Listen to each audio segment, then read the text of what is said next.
Hello, math students. This is Mr. Kraft coming to you from my room at my home.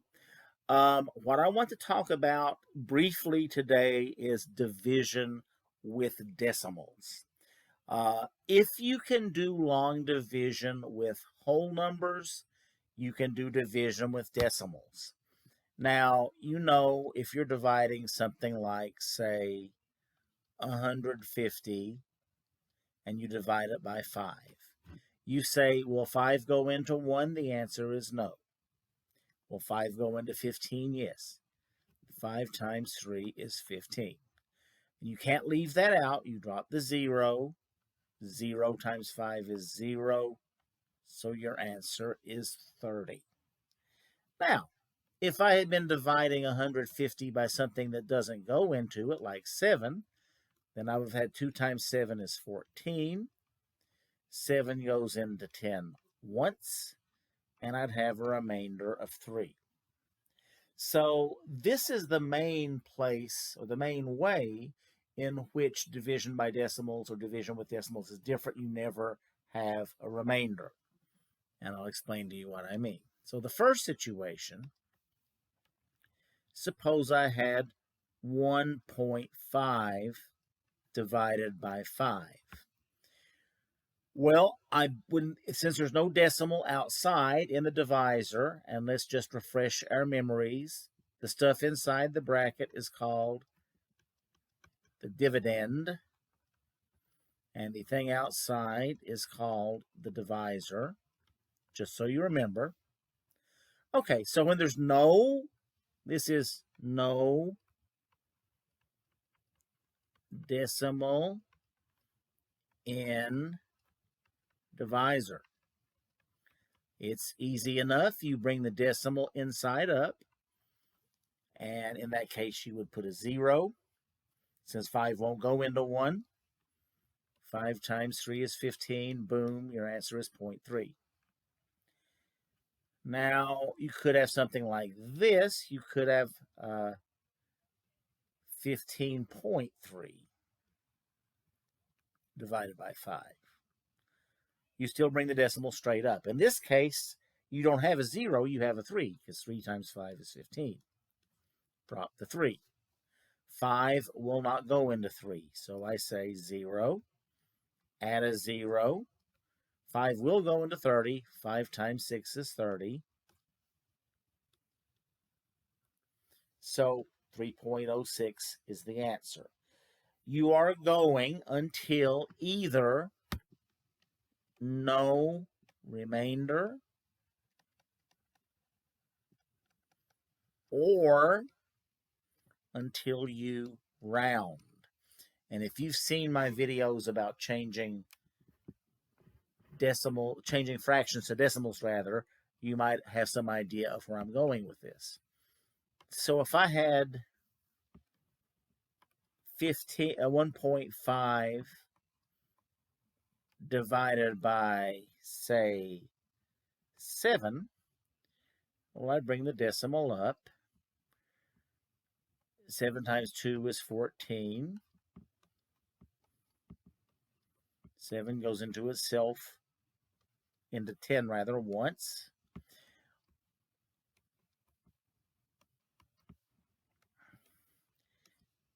Now, I have seen students do problems like this. College students much older than you, do that. Now, I just want to say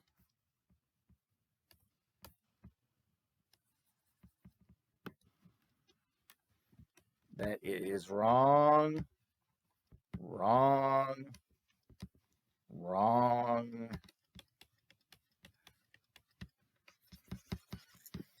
Don't ever put remainder, R for remainder. Don't ever, ever, ever, ever, ever, ever, ever do that in a decimal problem. You never do that, ever.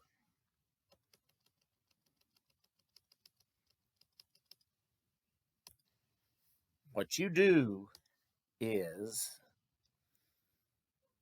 your teacher or the textbook or whatever will have told you, round this to the nearest hundredth or thousandth or whatever. So if I said round to the nearest hundredth. This is your hundredths place. 4 and below, leave it alone, so that would become 0.21. Now, if I said nearest thousandth, well, I'm at the thousandths place already, so I'm going to add one more thing so I can see what goes next, so I can know if I need to put it up or put it down. 2 times 7 is 14. 4 and below, leave it alone. 2 is less than 4, so the nearest 1,000th would be 0.214. So, if you get something that keeps going on, you never, ever, ever write R such and such. You don't ever write a remainder with decimal problems. You take it till it stops, and if it doesn't stop, you round it to whatever it tells you to round it to. Okay. Last situation. What if you have a decimal outside? So I have 1.8 divided by 0.6. What I do is I take the decimal outside and I bring it all the way to the right and count the number of places. In this case, I have one place to go to make it be a whole number. So whatever's inside, I do the exact same thing and bring it up. I took this over 1 to the right, so I take this over 1 to the right. 3 times 6 is 18. Boom, that's done. Easy. What if I had 0.4 into 8? I bring this over. Well, where's the decimal? Where's the decimal for me to move? Well, the answer is a whole number is understood to have a decimal to its right. 8 and 8 point and 8.0, for the purposes of what we're talking about here anyway, are the same. The decimal's not normally written, but it's there. So I take it over 1, just like I did this. And that means I'm going to have to add a 0, put this decimal at the end, and bring it up. So 4 times 2 is 8. I can't forget this 0. 4 times 0 is 0. So the answer, now that I've got a whole number, I can just drop the decimal again and write the answer as 20.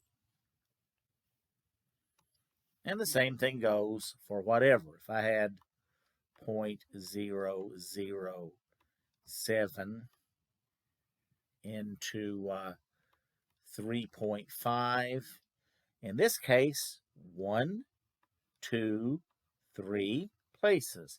So I take this, 1, 2, I'll have to add a 0, 3, I'll have to add a 0, and there's my decimal.